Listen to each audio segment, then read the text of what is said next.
Progenity to the moon! Progenity, PROG stock.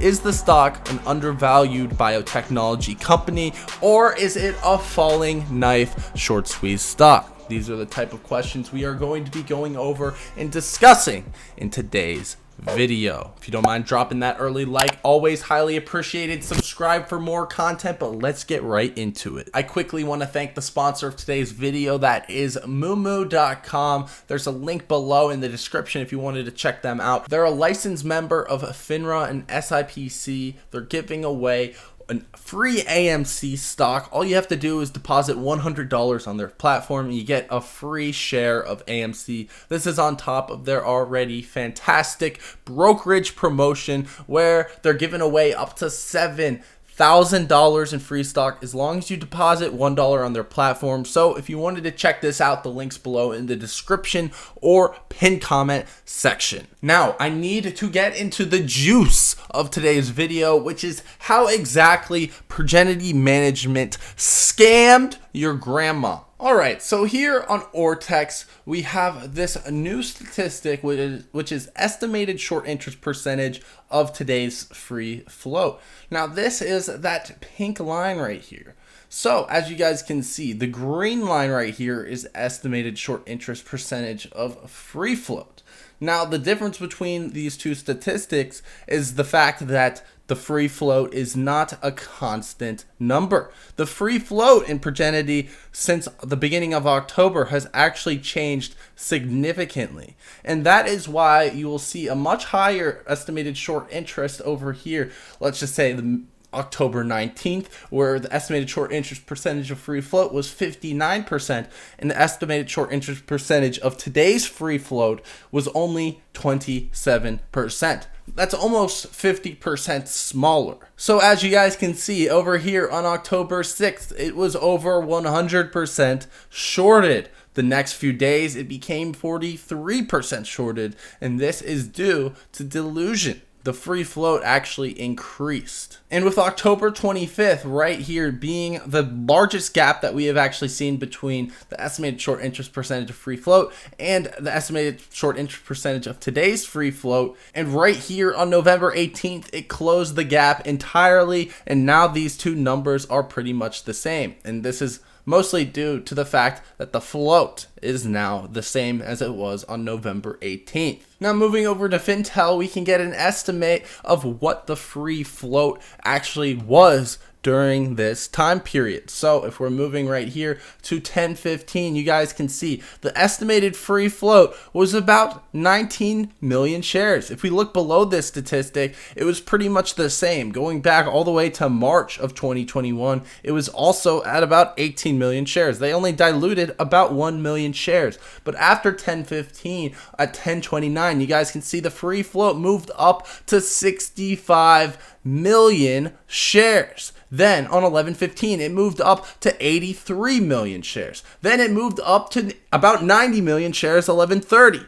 Then at 12/15 and 12/31, we got it at 105 million shares. This is over 5 times the float that we were seeing on 10/15. And that's within about 2 months of time. The float increased 5x. So it is true that there was potential for an amazing, astronomically huge short squeeze to occur in Progenity, sending this thing through the roof, out of the stratosphere, even out of the Milky Way. We would have gone to probably $15, $20, maybe even $30 per share had they just not diluted shareholders. But fact of the matter is, we can see it plain and clear. After 10/15, they diluted shareholders very, very significantly. And by adding about 80 million shares to the free float, that gives plenty of liquidity to short sellers to, one, hold down the price, but two, just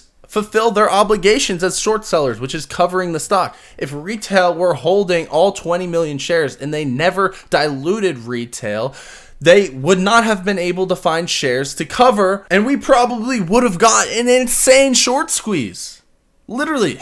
And the proof is in the pudding right here. On October 6th, before the massive amounts of delusion occurred, The estimated short interest percentage of free float at 100% was about 5 times higher than the estimated short interest percentage of today's free float. And it's pretty remarkable because you guys can see after October 6th, Progenity continued to trend upwards. It continued to go up about 3x from its current price levels on October 6th. And it's also pretty remarkable that right here on November 18th, which was one day before PROG Week's November 19th expiration, that's when it stabilized. That's when today's free float short interest percentage and the estimated short interest percentage became the exact same. And now you see these two lines are extremely correlated. They're literally the same. So the management of the company can say whatever they want. They can say that they diluted shareholders to strengthen their balance sheet, to invest in their company. But fact of the matter is, this major gap that we're seeing right here in the short interest percentages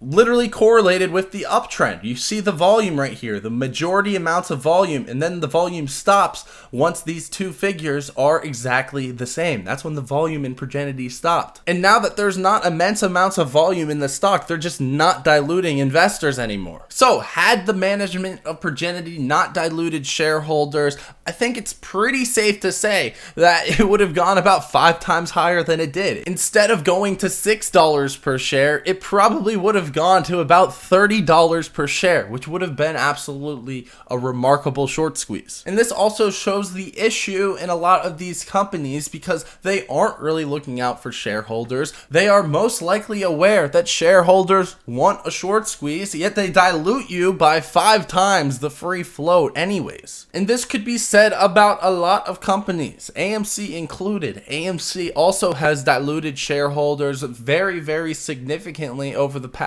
2 years. So Progenity is only one case study of how this is happening and how retail investors are getting screwed. And I don't really think that the average Joe Schmo retail investor is really seeing how much they are getting screwed by this. They see their Progenity stock. Maybe they were lucky. They bought Progenity at $2 per share, was able to sell it for $5.50, got over a 100% gain on their money. They're probably pretty happy, but little do they know that they probably could have got a 10 to 15x on their money had the company Progenity not diluted shareholders about 5 times over within the period of about 1.5 months. The opportunity cost for us shareholders that did believe in this squeeze is absolutely massive, so I just wanted to bring this to your guys' attention. Now, with that all being said, the chances of a short squeeze at this point are pretty unlikely due to all of what has occurred in Progenity stock with this massive amounts of dilution. But they have strengthened their balance sheet with this. They've raised tons and tons of money for the company. They've been able to wipe out a lot of debt as well. So with that being said, they are in a stronger financial position, a stronger fundamental position than they were before. So don't go ahead and sell your stock now because of this video, because at this point, Progenity is more than likely trading at around fundamental value. And if you sell now for a massive loss, you're probably going to be leaving some money on the table. Not financial advice. I'm not a financial advisor. Those are just my thoughts. Drop a like on the video if you guys enjoyed. Subscribe to the channel for more content. And that's about it. I'll be seeing you guys later. Check out Moomoo if you guys want a free share of AMC. As long as you deposit $100. I'll be seeing you guys next time. See ya!